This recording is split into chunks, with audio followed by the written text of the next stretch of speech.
अस्सलाम वालेकुम and welcome to my channel. आज हम करेंगे chapter number 10 financial statement closing process and opening entries का क्वेश्चन नंबर 9। तो चलिए अपनी वीडियो को कंटिन्यू करते हैं। यहाँ पर ट्रायल बैलेंस दिया गया है आपको ज़ादी शॉप्स का, ठीक है, दिसंबर 31, 2010 का, जिसमें आपको कुछ डेबिट बैलेंसेस दिए गए हैं और कुछ क्रेडिट बैलेंसेस दिए गए हैं। इसमें कुछ टाइटल ऑफ अकाउंट्स ऐसे हैं जिनका ताल्लुक जो है वो इनकम स्टेटमेंट से है और कुछ का ताल्लुक बैलेंस शीट से है। अगर आप नए नए फाइनेंशियल स्टेटमेंट कर रहे हो तो आप मार्किंग कर लो कि कौन से आइटम्स जो है वो इनकम स्टेटमेंट में जाएंगे और कौन से जो है इनकम बैलेंस शीट में जाएंगे, तो आपको इजी रहेगा। ठीक है, इसके बाद जो मेन जो टॉपिक है इसका वो एडजस्टमेंट है, जिसको समझना ज़रूरी है। जिसमें मिस्टेक हो गई तो आपका जो है बैलेंस शीट भी ख़राब हो सकती है और आपकी इनकम स्टेटमेंट में भी प्रॉब्लम आ जाएगी। ठीक है, तो इसलिए जो है हम पहले एडजस्टमेंट को डिटेल में समझेंगे और मैंने आपको टी अकाउंट के थ्रू उसको समझाया था, तो इस बार भी मैं आपको टी अकाउंट के थ्रू एडजस्टमेंट 1 बाय 1 समझा रही हूँ। पहली एडजस्टमेंट में आपको बताया गया है कि अकाउंट रिसीवेबल जो है वो दिया हुआ है आपको, जो एक्सपेक्टेड था कि आपको रिसीव हो जाएगा 20,000। ऑल्दो जो है क्वेश्चन के अंदर जो ट्रायल बैलेंस में मेंशन किया हुआ वो लिखा हुआ है 21,400। ठीक है, लेकिन आपने एस्टिमेट क्या किया है कि आपको कितने मिलेंगे, 20,000 मिलेंगे। तो आप सबसे पहले लिख लोगे कि डेबिट बैलेंस में अकाउंट रिसीवेबल कितना है, 21,400। फिर नीचे आपको बैलेंस कैरी डाउन की इन्फॉर्मेशन दी हुई है और ये कह रहे हैं एस्टिमेटेड इतना है 20,000। ठीक है, अब आप डबल लाइंस ड्रॉ कर लोगे जो हम बैलेंस के लिए ड्रॉ करते हैं आफ्टर बैलेंस कैरी डाउन लिखने के बाद।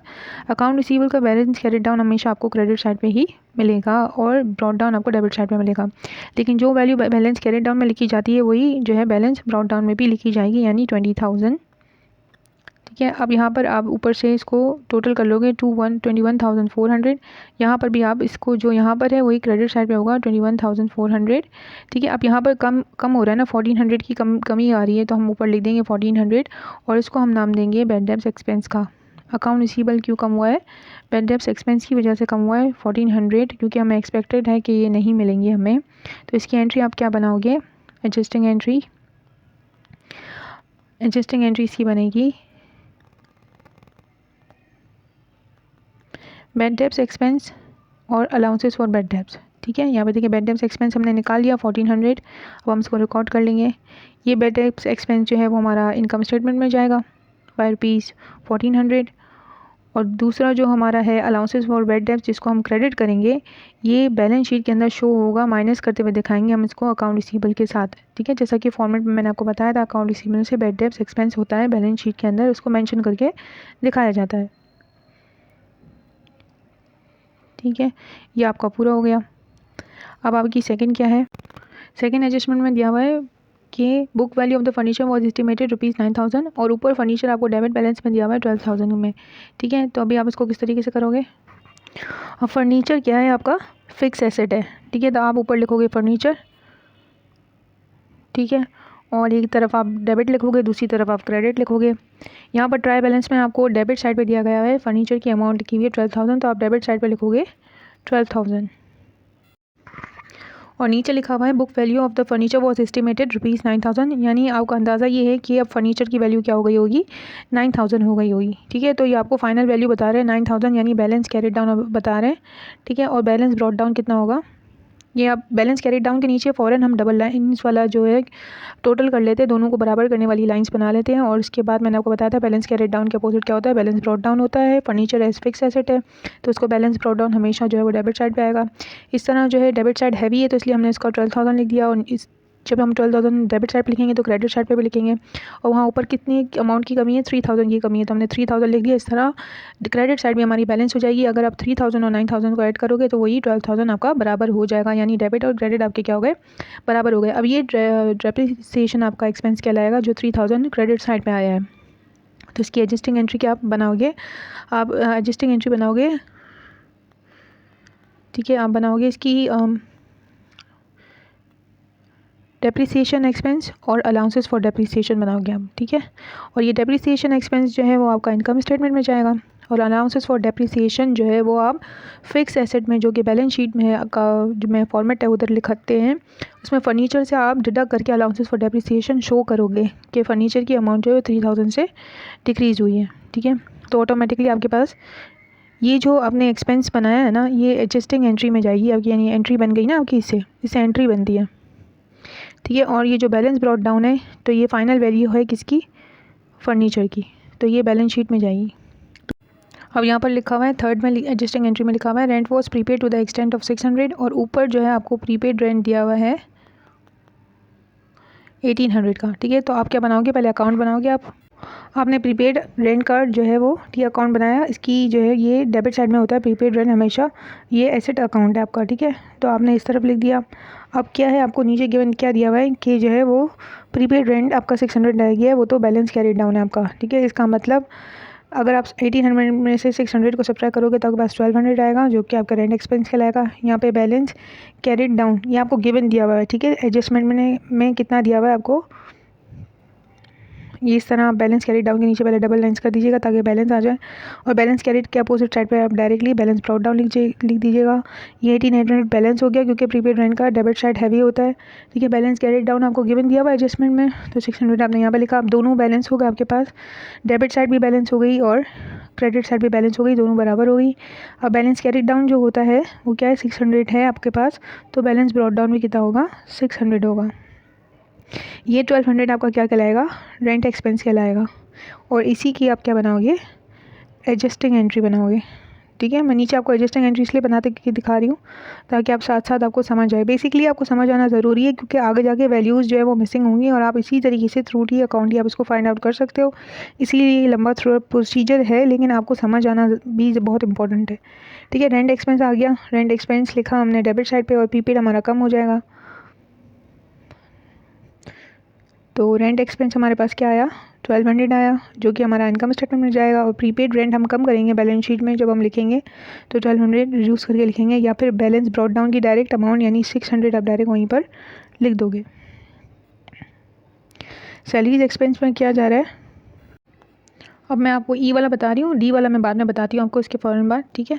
तो यहाँ पे क्या दिया हुआ है, actual salaries expense for the year amounted to ₹4800, और ऊपर आपको क्या दिया हुआ है, सैलरीज एक्सपेंस दिया हुआ है, जो कि लिखा हुआ है सैलरीज एक्सपेंस आपके पास दिया हुआ है 3300 दिया हुआ है डेबिट साइड पे, ठीक है। आप देखें ऊपर ट्रायल बैलेंस में यहाँ पे दिया हुआ है 3300 डेबिट साइड पे, तो आपने यहाँ पे लिख दिया 3300, ठीक है। अब आप क्या करोगे, यहाँ पे आपको इन्फॉर्मेशन किसके बारे में बता रहे हैं, बैलेंस कैरी डाउन की इन्फॉर्मेशन दे रहे हैं, और यहाँ पे बता रहे हैं कि कितनी रह गई है, 4800, ठीक है। अब आपकी यहाँ पे क्रेडिट साइड हैवी हो गई, तो आपने जो है क्रेडिट साइड की अमाउंट चाहिए, आपने पे जो बैलेंस कैरी डाउन दिया उसी से आपने बैलेंस ब्रॉट डाउन कर दिया 4800।